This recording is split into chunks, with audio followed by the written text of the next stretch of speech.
Kama Neema hatakuwepo, Baraka atamua wewe. Una maana gani mama? Kuna kisima kirefu sana kule msituni.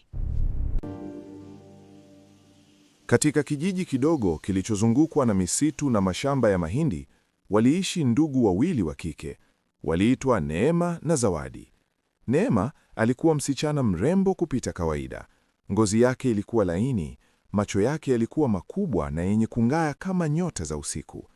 Watu wa kijiji walikuwa wakisema mara nyingi, msichana huyu siku moja ataolewa na mtu tajiri sana. Lakini dada yake Zawadi hakufanana naye. Hakupendeza sana kama Neema, na moyoni mwake kulikuwa na wivu uliokuwa ukimchoma kila siku. Kila alipomuona mtu akimsifu Neema, moyo wake ulijaa hasira na chuki. Lakini jambo baya zaidi lilikuwa kwamba mama yao pia alimpenda zaidi Zawadi. Siku moja, kijijini alikuja kijana tajiri kutoka mji mkubwa. Jina lake lilikuwa Baraka. Alikuwa na mashamba, mifugo na hata gari.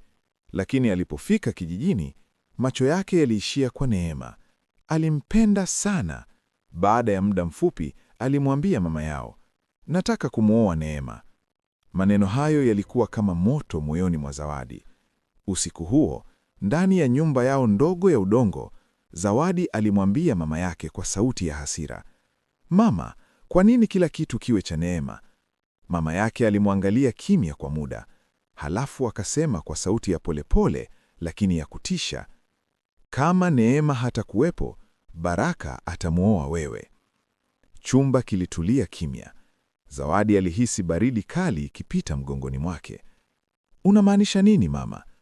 Mama yake alimkaribia kidogo, akamnong'oneza, kuna kisima kirefu sana kule msituni. Usiku wa njama.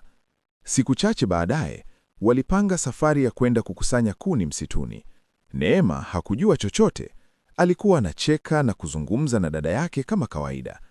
Walipofika karibu na kisima cha zamani kilichotelekezwa, mama yao alisema, Neema, angalia ndani ya kisima, kuna maji mengi. Neema alisogea karibu. Alipochungulia ndani, ghafla, mikono miwili ilimsukuma kwa nguvu. Ah! Sauti yake ilisikika ikipotea ndani ya giza la kisima. Halafu, kimya. Mama na Zawadi waliangalia ndani kwa muda mfupi. Hakukuwa na sauti, hakukuwa na mwanga, ni giza tu la kutisha. Mama yake alisema kwa sauti baridi, twende nyumbani. Baada ya siku chache, kijiji kilisikia habari kwamba Neema alipotea msituni. Watu walimtafuta lakini hawakumpata. Baada ya muda, Baraka akaanza kumkaribia Zawadi.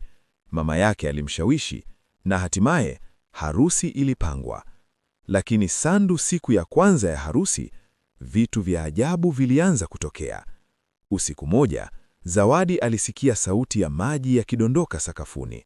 Alipoamka, aliona alama za maji zikielekea mlangoni. Halafu, akasikia sauti ya polepole sana, sauti iliyotoka gizani. Dada! Zawadi alitetemeka. Sauti ilirudia tena. Dada, kwa nini ulinifanya hivi? Ghafla, upepo mkali ulivuma ndani ya nyumba. Taa zikazimika na dirisha likafunguka kwa nguvu. Zawadi aliangalia nje na kwa mwanga wa mwezi akaona kiwili cha msichana mwenye nguo zilizoloa maji amesimama mbali akimtazama. Ilikuwa Neema. Laana ya kisima. Kuanzia usiku huo, kila usiku Zawadi alisikia sauti kutoka kisima. Nirudishe, nirudishe. Na watu wa kijiji wanasema mpaka leo, usiku wa manane ukipita karibu na kile kisima cha zamani, unaweza kusikia sauti ya msichana ikilia ndani ya giza. Na wakati mwingine, unaweza kuona kiwili cha msichana mrembo mwenye nguo zilizoloa maji akitembea polepole kuelekea kijijini, akimtafuta aliyemsukuma kisimani.